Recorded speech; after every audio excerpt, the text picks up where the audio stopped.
All right. We are going to now move on to the next part of the afternoon, and we're going to start with a presentation from Mary Murphy, who's done some really interesting research particularly on the new intake of TDs into the Dáil. So we'll hear about that in a moment. But Mary is from UCC. UCC, as you all know, has contributed a lot to this convention through high-level academics. We've even won Clodagh on the academic and legal team. But what maybe some of you don't know is that we have a convention, a very distinguished convention member who has attained a significant honour. And yesterday, John Kenny was presented with a prize for the outstanding student in UCC last year. And he was so presented with that by the Taoiseach. And it's a great tribute to him. He's now in Oxford, where he's no doubt going to study with great distinction. But it's a particular pleasure to be able to acknowledge, if you like, one of our own, John Kenny. Stand up, John.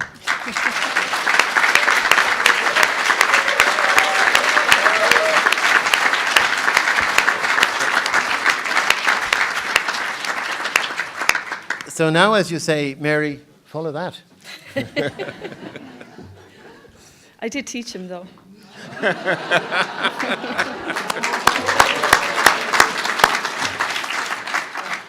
the intern in my office as well.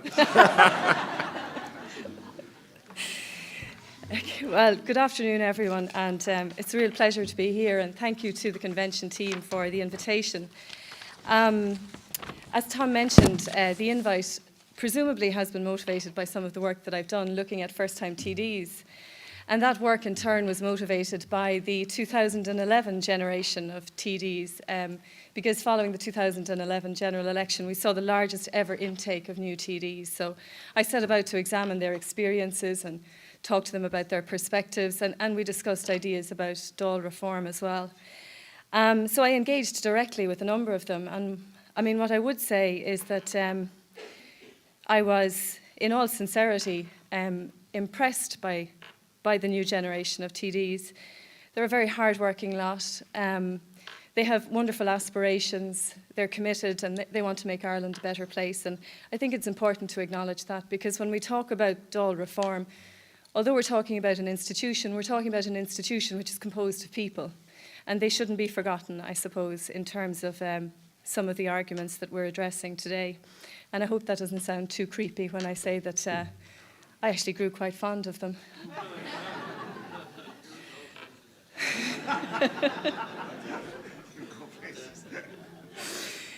But in any case, we're examining very big questions here today, and I was asked to talk about reform of Dáil Éireann and what the options for reform might be, so I decided to subtitle it The Choices and the Consequences.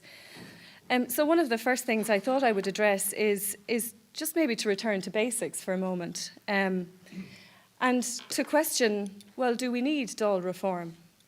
We shouldn't necessarily start at the outset by proposing that Dáil reform is necessary. But in any case, advocates of Dáil reform believe a number of things, and some of them may be accurate, some less so, but I guess I leave it up to you to make up your mind as to the merit of these particular points.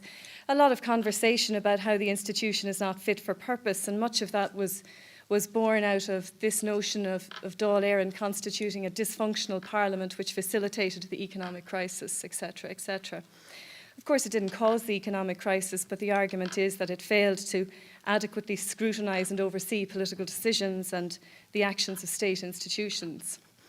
There are those who suggest that the institution doesn't sufficiently hold the government to account, that it lacks the ability, the system lacks accountability, and that the Dáil has not been effective in accessing information and in interrogating the political and the policy process.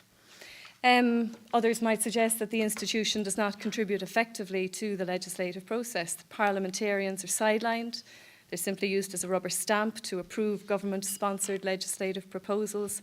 Their input is limited, At worst, this undermines the quality of legislation and maybe even begs questions as to the democratic legitimacy of the system.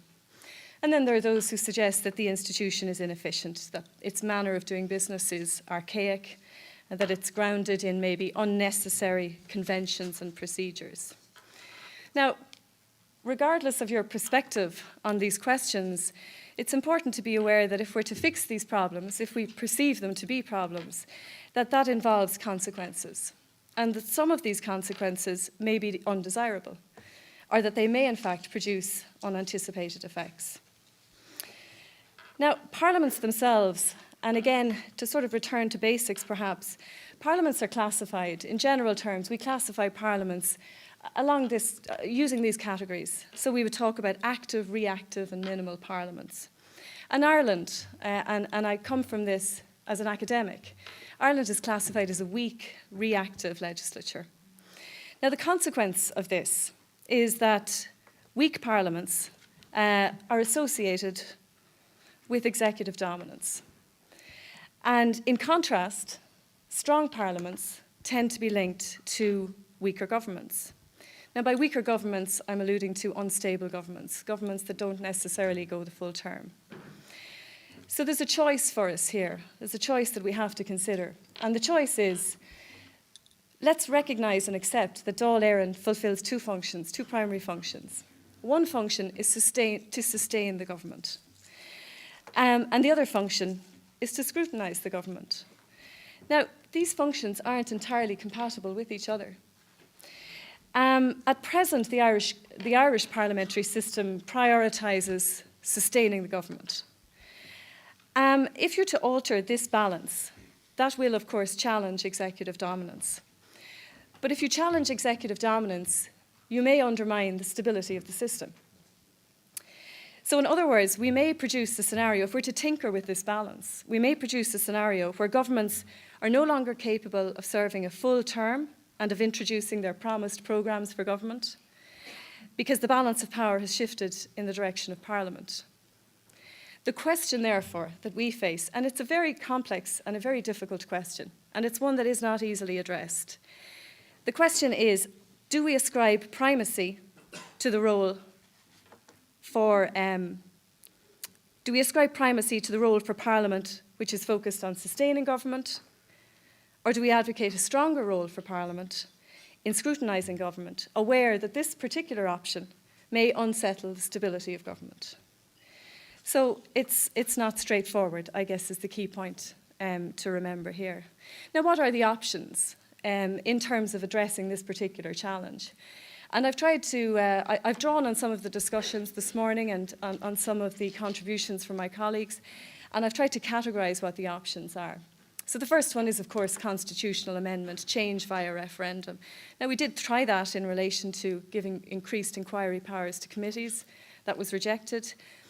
Some of the other options are, of course, strengthening the role of the Ceann Comhairle and inserting that into the Constitution and doing likewise in relation to the powers of committees.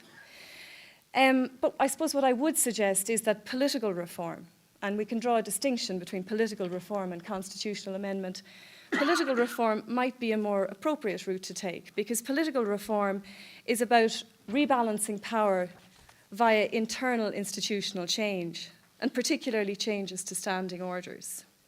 So it would be addressing the operation of the Dáil, maybe altering the roles played by key parliamentary figures, including the Ceann Comhairle, the role played by committees, and perhaps also asking parties to examine themselves in terms of their use of the whip system. A further category for change is institutional modernisation. And again, I draw a distinction between political reform and institutional modernisation.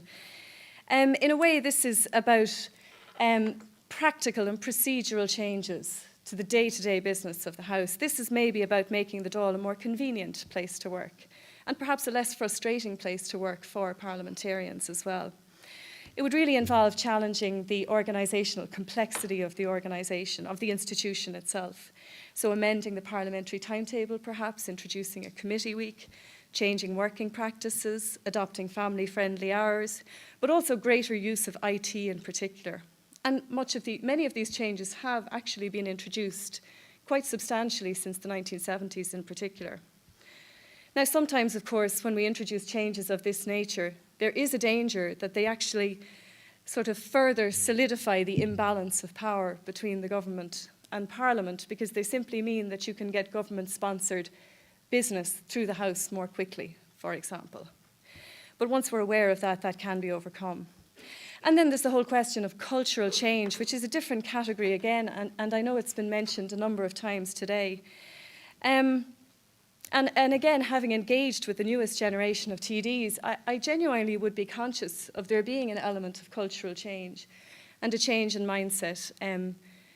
The parliamentarians that we have today are full-time parliamentarians. Many of them come from professional backgrounds, and they are committed to the task in hand. And that brings it with it certain expectations about what they can do and what they should be doing. And I do genuinely believe that's evident. But in any case, cultural change, it's not readily achievable. You can't necessarily manufacture it by changing rules and regulations and procedures. But that being said, incremental change, modernisation and reform, these processes of change can over time alter mindsets and alter practices as well. But basically, cultural change is alluding to changing the atmosphere and the ambience of the House. And it may too involve refocusing members in terms of their ambitions and moving that ambition away from ministerial ambition and allowing them to carve out a rewarding parliamentary career. And that's not necessarily achievable at the moment. Being Speaker of the House, being Chair of a committee, it's not necessarily a privileged position in the way that it would be seen to be in other legislatures. And that, of course, cultural change, it requires political will and it requires political leadership. And what I mean by that is that TDs have to be enabled, they have to be empowered to embrace these new types, these new ways of thinking and these new types of behaviours. And unless there is acquiescence from the political leadership, that won't necessarily materialise. And I think too, that we perhaps as voters, that maybe we have to alter our expectations of TDs and allow them the room to engage more frequently with maybe their parliamentary roles than they do so far. So I'm sure I'm short on time, but let me just finish by maybe alluding in a little bit of detail to some of these points. The operation of the Dáil. Lending greater independence to the role of Ceann Comhairle. I would see that as an important potential change and one which could be manufactured and pioneered within the House itself. Giving more independence to this role would free up the legislative process to some extent at least and allow for greater parliamentary input. Reviewing how the Dáil sets its own agenda and perhaps allowing Parliament greater input to that particular process, as per the Scottish example or the UK examples that we heard about this morning. Dáil committees are very important structures, and this is a quote from Philip Norton, where he suggests that legislatures exhibiting the greatest capacity to determine policy outcomes have highly developed committee structures. Parliamentary committees, they are the engine of Parliament in any parliamentary system. And let's be clear, Irish committees are not docile, and they certainly have developed over time. But they are dominated by government. Now, some of the possible reforms here might be changing the appointment process for committee chairs, incentivising committee membership, making it something that's worthy of being attained, and increasing the administrative support for committees. What we want are committees which are perhaps a little bit more outspoken and which have a capacity and an ability to criticise government where that's warranted and where that's needed. The Subcommittee on Dáil Reform hasn't been the most inspiring of committees in relation to its particular portfolio, and I think that's maybe a specific reform process which might be considered in terms of jump-starting this process. And the party whip system. Parties play an important role, and party whips play an important role and a necessary role in Westminster-style parliaments. They ensure that business proceeds and they ensure that decisions are made. That being said, however, very tight party management in Dáil Éireann probably does limit the capacity of the institution. Now, the possible reforms here are pretty tricky. a more flexible whip system. This is tricky because it has to be pioneered by parties themselves, and it's also tricky because where do you strike the balance? Parties also control this dimension of Dáil activity, and it's a feature of their operation which they hold very dear. And as I say, it does play an important and a necessary function. But again, some of the reforms that we might consider would be some limited use of the free vote under certain circumstances, for example. More robust debate and interrogation of legislation among TDs as well. And, you know, a type of engagement that's not a challenge to government, but that is all within a broader constructive context of producing better legislation. It engages TDs to a greater extent, and I would suggest too that it gives them a greater sense of fulfilment and rewarding, a greater sense of fulfilment and reward. And it also means that they're talking about important things, that they're not necessarily feeding that stereotype where they are viewed unfairly, I would believe, as being focused on a sort of a ritualistic form of antagonistic point scoring. So let me finish. Parliament matters, and our Dáil Éireann matters very much. It is the primary institution of the Irish state. It is a key source of political legitimacy in Ireland. And again, I'm echoing what Minister Fitzgerald was saying. And I didn't write this before you said it, or I did write this before you said it. Ministers take Parliament seriously. It does play a central role in the governance of the state, and we must recognise all of that. It has reformed itself over time, and it has changed over time. I would argue that a small number, possibly minor reforms, might actually produce some important and fundamental changes. They may produce not just institutional modernisation and political reform, but also attitudinal and behavioural cultural change among parliamentarians themselves. And that's more conducive to better policy outputs and an enhanced scrutiny role for parliaments. But let me emphasise, there's no holy grail here. There is no perfect model, and there is no idyllic parliamentary arrangement anywhere in the world. We must make our own choices. And those choices must suit our specific needs, the national interest, and they must acknowledge the external environment as well. Change has come. It has been slow and incremental. It hasn't been radical, but change has certainly come. This institution, Dáil Éireann, today in 2014, is a very different institution to what it was 30 or 40 years ago. And I would argue it's a better institution.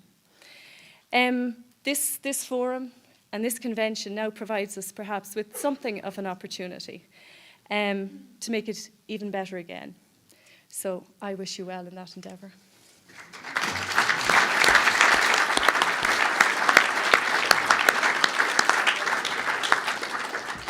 Well, thank you very much, Mary.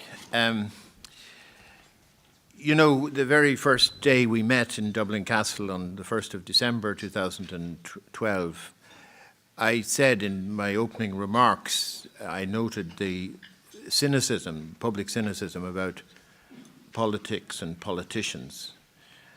And I said it was dangerous for our society and corrosive of our democracy. And I hope that the convention in its work has begun to do something about that cynicism. But Mary's point at the very beginning of her speech about, you know, the deep commitment of politicians that she encountered in the 2011 intake to the public good, I mean, it's something that just does need to be stated and restated.